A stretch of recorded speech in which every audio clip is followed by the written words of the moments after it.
Hello good morning welcome to PPS academy. Today ఈ వీడియోలో మనం June 8 and 9 important current events గురించి discuss చేయబోతూ ఉన్నాం. మరి ఈ జూన్ 8 అండ్ 9 ఇంపార్టెంట్ కరెంట్ ఈవెంట్స్లో హైలైట్స్ కనుక చూస్తే నెంబర్ 1, దేశంలో కరోనా రోగుల కోసం ప్రారంభించబడిన కోవిడ్ బీప్ డివైస్ ఆవిష్కరణ. ఈ కోవిడ్ బీప్ డివైస్ పూర్తి పేరు ఏంటి, దీన్ని ఎవరు ప్రారంభించారు? 2019-20 ఆర్థిక సంవత్సరంలో 5% మేర తగ్గిన డైరెక్ట్ ట్యాక్సెస్ వసూళ్లు. డైరెక్ట్ ట్యాక్సెస్ అంటే ఏంటి, అవి ఎంతగా నమోదయ్యాయి? దేశంలో ఎంఎస్ఎంఈలకి అంటే micro small and medium enterprises రంగానికి హామీతో కూడిన అత్యవసర రుణ సహాయాన్ని అందించేందుకు ఇటీవలే కేంద్ర ప్రభుత్వం ప్రారంభించబడిన emergency credit line guarantee scheme అంటే ఏంటి? ఈ స్కీమ్ కింద కేంద్ర ప్రభుత్వం బ్యాంకుల ద్వారా ఈ ఎంఎస్ఎంఈల రంగాలకి 2 లక్షల కోట్ల హామీతో కూడిన అత్యవసర రుణ సహాయాన్ని అందిస్తూ ఉంది. అలాగే వరల్డ్ బ్యాంక్ తన యొక్క గ్లోబల్ ఎకనామిక్ ప్రాస్పెక్ట్స్ రిపోర్ట్లో భారత వృద్ధి రేటు యొక్క అంచనాలని ఎట్లా అంచనా వేసింది? ఆర్డర్ ఆఫ్ ఆస్ట్రేలియా అనే హానర్తో సత్కరించబడబోతూ ఉన్న ఆస్ట్రేలియా మాజీ క్రికెటర్ మైకేల్ క్లార్క్ అనే అంశాల గురించి ఈ వీడియోలో మనం డిస్కస్ చేయబోతూ ఉన్నాం. So let's begin. నెంబర్ 1, దేశంలో కరోనా రోగుల కోసం ప్రారంభించబడిన ఈ కోవిడ్ బీప్ డివైస్ ఆవిష్కరణ. కోవిడ్-19 రోగుల కోసం స్వదేశీ పరిజ్ఞానంతో తక్కువ ఖర్చుతో IIT Hyderabad, atomic energy, TIFR Hyderabad వారి సహకారంతో ఈఎస్ఐసి మెడికల్ కాలేజ్ వాళ్ళు ఈ కోవిడ్ బీప్ అనే యంత్రాన్ని రూపొందించారు. ఈ కోవిడ్ బీప్ యంత్రం దేశంలో కరోనా రోగుల కోసం రూపొందించబడిన India's first wireless physiological parameters monitoring system అని చెప్పేసి అంటాం.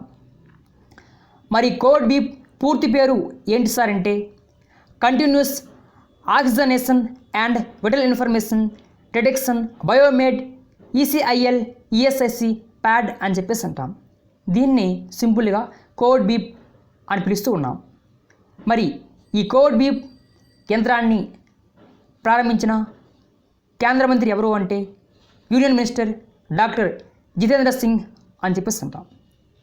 నెక్స్ట్ 1, 2019-20 ఆర్థిక సంవత్సరంలో 5% మేర తగ్గిన డైరెక్ట్ ట్యాక్సెస్ వసూళ్లు. 2019-20 ఆర్థిక సంవత్సరంలో ఈ డైరెక్ట్ ట్యాక్సెస్ వసూళ్లు 12,33,000 కోట్లుగా నమోదయ్యాయని చెప్పేసి ఇన్కమ్ ట్యాక్స్ డిపార్ట్మెంట్ పేర్కొంది. మరి 2018-19 ఆర్థిక సంవత్సరంలో వసూలైన డైరెక్ట్ ట్యాక్సెస్ చూస్తే 12,97,674 కోట్లుగా ఉంది. సో మరి 2019-20 ఆర్థిక సంవత్సరంలో వసూలైన డైరెక్ట్ ట్యాక్సెస్ వసూలుని 2018-19 ఆర్థిక సంవత్సరంలో వసూలైన డైరెక్ట్ ట్యాక్సెస్ వసూళ్లతో పోల్చి చూస్తే 2019-20 ఆర్థిక సంవత్సరంలో డైరెక్ట్ ట్యాక్సెస్ వసూళ్లు -4.92% మేర తగ్గాయి అని చెప్పేసి ఇన్కమ్ ట్యాక్స్ డిపార్ట్మెంట్ పేర్కొంది. మరి డైరెక్ట్ ట్యాక్స్ అంటే ఏంటి అంటే ప్రధానంగా దేశంలో ట్యాక్సెస్ని 2 రకాలుగా వర్గీకరిస్తూ ఉంటాం. ఒకటి డైరెక్ట్ ట్యాక్స్ ప్రత్యక్ష పన్నులు, మరొకటి ఇండైరెక్ట్ ట్యాక్స్ పరోక్ష పన్నులు అని చెప్పేసి అంటాం. ఇప్పుడు మనం ఇక్కడ మాట్లాడుతూ ఉన్నది డైరెక్ట్ ట్యాక్స్ గురించి.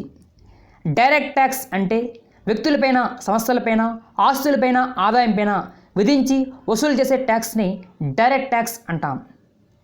Direct taxes are imposed and collected on persons and firms అని చెప్పేసి అంటాం. Direct taxes are directly collected from the pocket of the earners అని చెప్పేసి అంటాం. ఆదాయం ఆర్జించే వాడి నుంచి నేరుగా ట్యాక్స్ కలెక్ట్ చేస్తే దాన్నే డైరెక్ట్ ట్యాక్స్ ప్రత్యక్ష పన్ను అని చెప్పేసి అంటాం.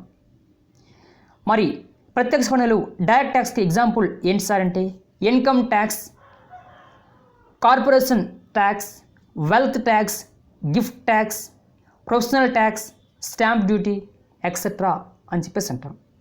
నెక్స్ట్ 1, దేశవ్యాప్తంగా కరోనా వైరస్ కోవిడ్-19 నివారణలో భాగంగా లాక్డౌన్ అమలు చేస్తూ ఉన్న కారణంగా ఆర్థిక వ్యవస్థ తీవ్రంగా నష్టపోయింది. ఈ తీవ్రంగా నష్టపోయిన ఆర్థిక వ్యవస్థని మళ్ళీ రికవరీ చేయడం కోసం మోడీ గవర్నమెంట్ ఆత్మనిర్భర భారత్ అనే పేరుతో 20 lakhs crores ఎకనామిక్ ప్యాకేజీని ప్రకటించింది. ఆ 20 lakhs crores ఆర్థిక ప్యాకేజీలో ఈ ఎంఎస్ఎంఈలని మైక్రో స్మాల్ అండ్ మీడియం ఎంటర్ప్రైజెస్ని ఆదుకోవడం కోసం 3 లక్షల కోట్ల హామీతో కూడిన అత్యవసర రుణ సహాయాన్ని కేంద్ర ప్రభుత్వం ఎంఎస్ఎంఈలకి అందించబోతూ ఉంది. మరి ఈ ఎంఎస్ఎంఈలని ఆదుకోవడం కోసం కేంద్ర ప్రభుత్వం అందించబోయి ఆ 3 లక్షల కోట్ల ఆర్థిక ప్యాకేజీని బ్యాంకుల ద్వారా కేంద్ర ప్రభుత్వం అందిస్తూ ఉంది. మరి ఈ హామీతో కూడిన అత్యవసర రుణ సహాయాన్ని అందించడం కోసం కేంద్ర ప్రభుత్వం ప్రారంభించబడిన ఒక స్కీమ్ ఏంటి సార్ అంటే emergency credit line guarantee scheme అని చెప్పేసి అంటాం. ఈ స్కీమ్ ద్వారా కేంద్ర ప్రభుత్వం సుమారుగా 3 లక్షల కోట్ల రూపాయలని బ్యాంకుల ద్వారా ఈ ఎంఎస్ఎంఈల రంగాలకి అత్యవసర హామీతో కూడిన రుణ సహాయాన్ని అందిస్తూ ఉంది. ఎగ్జామ్ పాయింట్ ఆఫ్ వ్యూలో ఇటీవలే కేంద్ర ప్రభుత్వం ప్రకటించిన ఆత్మనిర్భర భారత్ 20 లక్షల కోట్ల ఆర్థిక ప్యాకేజీలో ఎంఎస్ఎంఈ రంగాలకి ఆర్థిక సహాయాన్ని హామీతో కూడిన అత్యవసర రుణ సహాయాన్ని అందించడం కోసం ప్రారంభించబడిన స్కీమ్ ఏంటి అంటే emergency credit line guarantee scheme అని చెప్పేసి అంటాం. ఈ స్కీమ్ ద్వారా సుమారుగా 3 లక్షల కోట్లని రూపాయలని కేంద్ర ప్రభుత్వం బ్యాంకుల ద్వారా ఎంఎస్ఎంఈలకి అందిస్తూ ఉంది. మరి ఎంఎస్ఎంఈలు అంటే micro small and medium enterprises sector అంటాం. ఈ ఎంఎస్ఎంఈ యాక్ట్ 2006 ఇటీవలే ఆంధ్రప్రదేశ్ స్టేట్ గవర్నమెంట్ కూడా 2019-20 ఆర్థిక సంవత్సరంలో ఎంఎస్ఎంఈలకి బకాయిలు పడిన సుమారుగా 1100 కోట్లకు గాను ఒక 450 కోట్ల రూపాయలని విడుదల చేసింది ఆంధ్రప్రదేశ్ గవర్నమెంట్ స్టేట్లో. Next one, global economics prospects report world bank.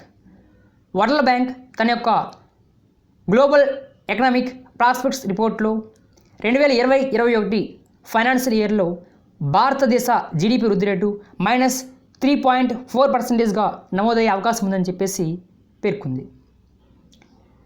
దీని అంతటికీ కారణం కరోనా వైరస్ లాక్డౌన్ వల్ల ఏర్పడిన సంక్షోభం ఆర్థిక వృద్ధి రేటు తగ్గడానికి ప్రధాన కారణం అని చెప్పేసి వరల్డ్ బ్యాంక్ పేర్కొంది. సో ఈ మేరకు వరల్డ్ బ్యాంక్ తన యొక్క గ్లోబల్ ఎకనామిక్ ప్రాస్పెక్ట్స్ రిపోర్ట్లో వెల్లడించిందని చెప్పేసి అంటాం. సో వరల్డ్ బ్యాంక్ అంచనా వేసి ఇదివరకు నమోదైన భారతదేశ జీడిపి వృద్ధి రేట్లు ఇక్కడ స్క్రీన్ పైన టేబుల్లో ఇచ్చాం, మీరు చూడొచ్చు. వరల్డ్ బ్యాంక్ దీన్ని ప్రపంచ బ్యాంక్ అంటాం తెలుగులో. వరల్డ్ బ్యాంక్ 1945లో ఏర్పడింది. దీని యొక్క హెడ్ క్వార్టర్ ప్రజెంట్ అమెరికాలోని వాషింగ్టన్ డీసీలో ఉంది. Present world bank head David Malpass American economist అని చెప్పేసి అంటాం. ఈ వరల్డ్ బ్యాంక్ దేశంలో ఆర్థిక అభివృద్ధికి పునర్నిర్మాణానికి దీర్ఘకాలిక లాంగ్ టర్మ్ లోన్స్ ఇస్తూ ఉంటుంది. Next one, order of Australia. రీసెంట్గా ఈ యొక్క Australia government order of Australia అనే గౌరవంతో ఆస్ట్రేలియా మాజీ క్రికెటర్ అండ్ కెప్టెన్ మైకేల్ క్లార్క్ని సత్కరించబోతూ ఉంది. దేశానికి చేసిన సేవకు గాను ఆర్డర్ ఆఫ్ ఆస్ట్రేలియా గౌరవంతో ఆయన సత్కరిస్తూ ఉన్నామని చెప్పేసి ఎస్టర్డే అనౌన్స్ చేయడం జరిగింది. వివిధ రంగాల్లో అత్యుత్తమ ప్రదర్శన కనబరిచిన దేశానికి కీర్తి ప్రతిష్టలు తెచ్చిన వ్యక్తులకి Australian government order of Australia అనే గౌరవంతో అవార్డుతో సత్కరిస్తూ ఉంటుంది. ఆ అవార్డు లేటెస్ట్గా ఎవరికి రాబోతూ ఉంది అంటే ఆస్ట్రేలియా మాజీ cricketer and captain Michael Clarke అని చెప్పేసి అంటాం. 2015లో ఆస్ట్రేలియాకి ICC men's cricket world cup వచ్చినప్పుడు ఆస్ట్రేలియా కెప్టెన్ మైకేల్ క్లార్కే. ఈ విధంగా మైకేల్ క్లార్క్ ఆస్ట్రేలియా మాజీ captain cricketers Steve Waugh Ricky Ponting సరసన చేయాలి అవార్డు తీసుకుని అని చెప్పేసి అంటాం. So yesterday today important current events గురించి ఈ వీడియోలో మనం డిస్కస్ చేసాం. Thanks for watching this video.